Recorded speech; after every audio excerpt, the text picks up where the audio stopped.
अब की बार का कुंभ एक अलग ही छटा बिखेर रहा है और अपने आप में बहुत सारे रंग बिरंगे आध्यात्मिक संसार को प्रस्तुत कर रहा है। लेकिन जहां तक हम लोगों ने मेला देखा है, हर मेले का अपना रंग रूप होता है। तो महाकुंभ के इस आध्यात्मिक मेले ने सोशल मीडिया पर क्या क्या रंग दिखाए, उन्हें हम इस एपिसोड में समेटने का प्रयास करूंगा। तो आप सभी मित्रों का मेरे YouTube चैनल मेरे विचार में हार्दिक स्वागत व अभिनंदन है। तो हम लोग अब उन लोगों की बात करते हैं कि जिन लोगों ने सोशल मीडिया पर अपना अलग ही रंग प्रस्तुत किया हुआ है। आप लोग यह वीडियो देखिए कि महाकुंभ के दौरान एक नागा साधु द्वारा साक्षात्कार के समय रिपोर्टर को अपने चिमटे से मार रहा था, क्योंकि पत्रकार के प्रश्नों से साधु को परेशान किया जा रहा था। इस संबंध में संबंधित साधु के आश्रम में जांच की गई, जिसमें कि उन्हें उनके आचरण व गतिविधियों पर सवाल उठाए गए। यह मामला साधु संतों के आचरण व उनके अनुयायियों के बीच विश्वास के मध्य को उजागर करता है। इस प्रकार की घटनाएं समाज में धार्मिक गुरुओं की छवि को प्रभावित करती है और अनुयायियों के विश्वास को ठेस पहुंचाती है। आवश्यकता है कि गुरु अपने आचरण में संयम और मर्यादा का पालन करे, ताकि समाज में एक सकारात्मक संदेश जाए व धार्मिक संस्थाओं की प्रतिष्ठा बनी रहे। आप लोग जो अगले बाबा जो देख रहे हैं, वह है प्रयागराज महाकुंभ के अजय गिरी जी महाराज, जिन्हें कि रुद्राज बाबा के नाम से जाना जाता है। पंचायती अखाड़ा में निरंजनी नागा के सन्यासी हैं। यह महाकुंभ मेले में अपने शरीर पर 11,000 रुद्राक्ष धारण करके तपस्या कर रहे हैं, जो कि उन्हें एक विशेष पहचान दिलाता है। शिव पुराण के अनुसार 11,000 रुद्राक्ष धारण करने वाला व्यक्ति भगवान शिव के रुद्र स्वरूप के समान माना जाता है। उनकी तपस्या रुद्राक्ष धारण करने की परंपरा लोक कल्याण व सुख समृद्धि के लिए समर्पित है। वह प्रत्येक कुंभ में गंगा किनारे रुद्राक्ष धारण कर तपस्या करते हैं, जो समाज के लिए प्रेरणा स्रोत हैं। सोशल मीडिया पर जो दूसरे बाबा बहुत ही प्रसिद्ध हुए हैं, उन्होंने एक बहुत बढ़िया संदेश दिया है। वह है अमरजीत बाबा, जिन्हें कि अनाज वाले बाबा के नाम से भी जाना जाता है। उत्तर प्रदेश सोनभद्र के निवासी हैं। महाकुंभ 2025 में वह अपने शरीर पर गेहूं, बाजरा, चना, मटर जैसी फसलों को उगाया हुआ है। पर्यावरण संरक्षण के प्रति जागरूकता को फैला रहे हैं। पिछले 5 सालों से बाबा ने यह एक अनूठा तरीका अपनाया है, ताकि लोग अधिक से अधिक पेड़ पौधों को लगाएं। इसके लिए वह उनको प्रेरित करते हैं और जंगलों को काटने से रोका जाए। यह जो बाबा है, इनको देखकर तो अच्छे अच्छे बॉडी बिल्डर भी शर्मा जाए। इनका नाम है आत्मगिरी महाराज, जिन्हें कि मस्कुलर बाबा के नाम से जाना जाता है। मूल रूप से यह रूस के निवासी हैं और इन्होंने लगभग 30 वर्ष पूर्व सनातन को अपनाया और अपना जीवन हिंदू धर्म के प्रचार प्रसार के लिए समर्पित कर दिया है। वर्तमान में तो यह नेपाल के निवासी हैं, लेकिन जूना अखाड़ा के यह सदस्य हैं। आत्मगिरी महाराज की जो लंबाई है वह 7 फुट है और मस्कुलर शरीर के कारण ये श्रद्धालुओं में आकर्षण का केंद्र बने हुए हैं। इनकी प्रभावशाली कदकाठी और आध्यात्मिकता इन्हें मस्कुलर बाबा के उपनाम दिलाती है। आत्मगिरी महाराज पहले तो शिक्षक थे, लेकिन उन्होंने अपनी नौकरी छोड़कर के आध्यात्मिक मार्ग को अपनाया और उनकी कहानी यह दर्शाती है कि कैसे एक विदेशी नागरिक भारतीय संस्कृति व धर्म को अपनाकर अपने जीवन को आध्यात्मिकता के मार्ग पर अग्रसित कर रहा है। इसके बाद जो बाबा आते हैं वो तो गजब के और अनूठे हैं। आगे मैं बाबाओं की कहानी बताऊंगा, बस आप लोग मेरे साथ बने रहिए।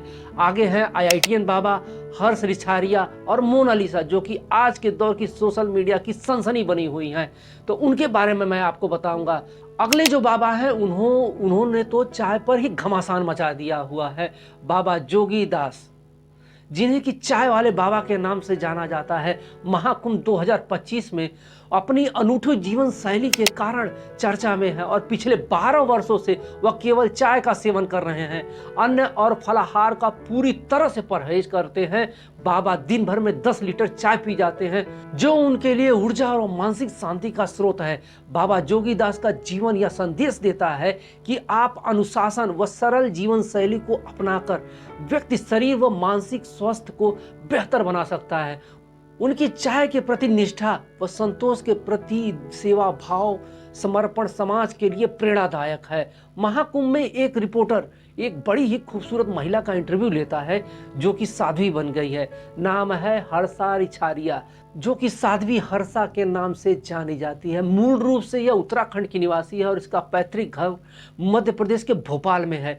31 वर्षीय हर्षा ने पूर्व में मैं मॉडलिंग और एंकरिंग के क्षेत्र में काम किया था। उन्होंने आचार्य महामंडलेश्वर स्वामी श्री कैलासानंद गिरी जी महाराज से दीक्षा ली है और महाकुंभ 2025 में उन्होंने नरेंद्र जी अखाड़े से जुड़ी हुई हैं।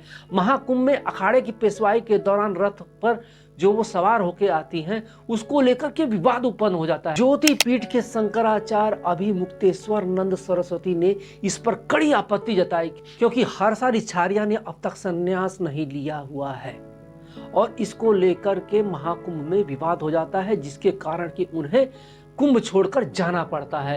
हर्षाचार्य ने अपनी सोशल मीडिया प्रोफाइल में खुद को सोशल एक्टिविस्ट और सोशल मीडिया इन्फ्लुएंसर के रूप में प्रस्तुत किया है। उनकी कहानी यह दर्शाती है कि कैसे एक व्यक्ति ग्लैमर की दुनिया को छोड़ करके आध्यात्म की दुनिया की ओर आकर्षित हो जाता है। हालांकि अभी तक उन्होंने संन्यास का अंतिम निर्णय नहीं लिया हुआ है। महाकुंभ में अपने आप में एक अनोखी कहानी निकल के आती है कि खूबसूरती पर केवल शहर व ब्यूटी पार्लर में जाने वाले लड़कियों का अधिकार नहीं होता है, बल्कि नेचुरल ब्यूटी भी होती है। वो प्रस्तुत कर रही है महाकुंभ में आई हुई एक लड़की जिसका कि नाम है मोनालिसा भोसले। एक सांवली से सूरत व खूबसूरत सी आंखें वाली लड़की ने सोशल मीडिया पर सनसनी मचा दी है। एक गरीब लड़की जो कि रुद्राक्ष व स्फटिक की मालाएं बेच रही है, वह पॉपुलर हो गई है, तो लोग उसके साथ में सेल्फी लेना चाहते हैं, उससे प्रश्न कर रहे हैं, उसके साथ में मजाक कर रहे हैं। लेकिन आप सभी को ध्यान देना चाहिए कि उसका भी परिवार है, वह भी परिवार के भरण पोषण के लिए यहाँ पर आई है।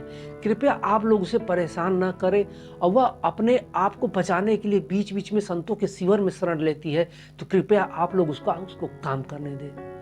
अब आते हैं उस सोच पर जिसमें लोग यह सोचते हैं कि अगर आपके पास अथाह धन हो जाता है तो आपको सुख की प्राप्ति होगी।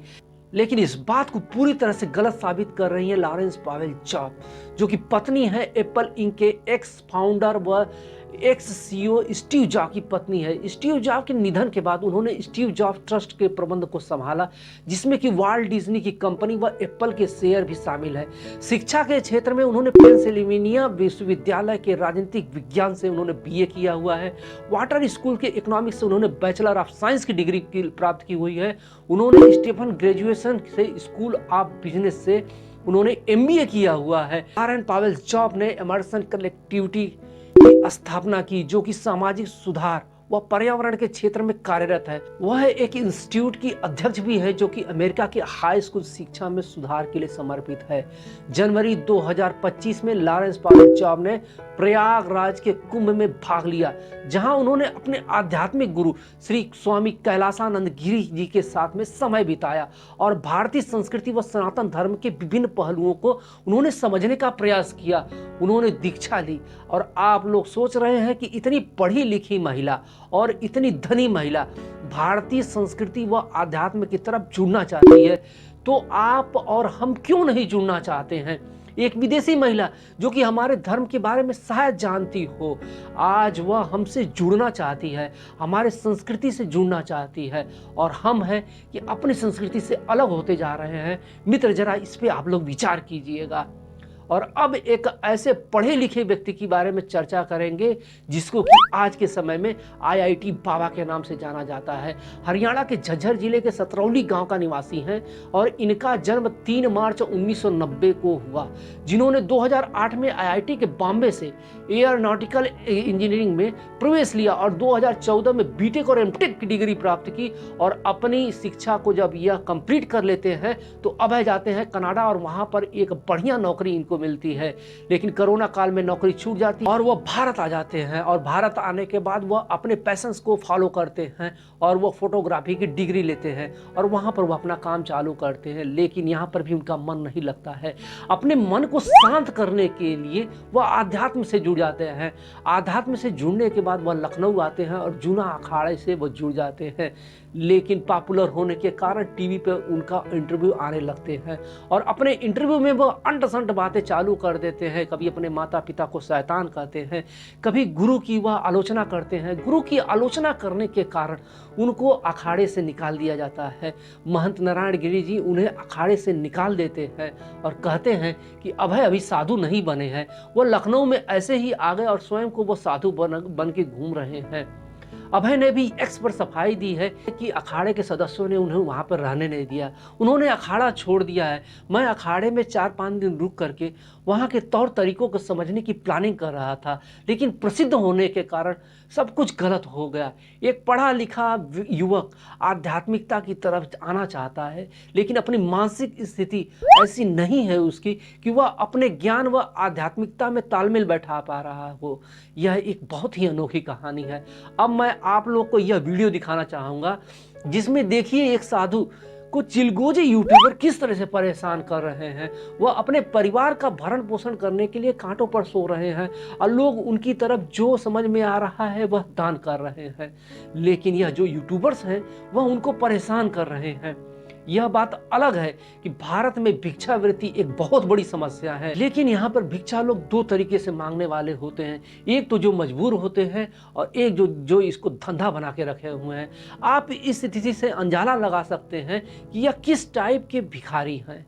महाकुंभ में सबको आने का निमंत्रण है। महाकुंभ में लोग दान, आध्यात्मिकता और मोक्ष की प्राप्ति के लिए आते हैं।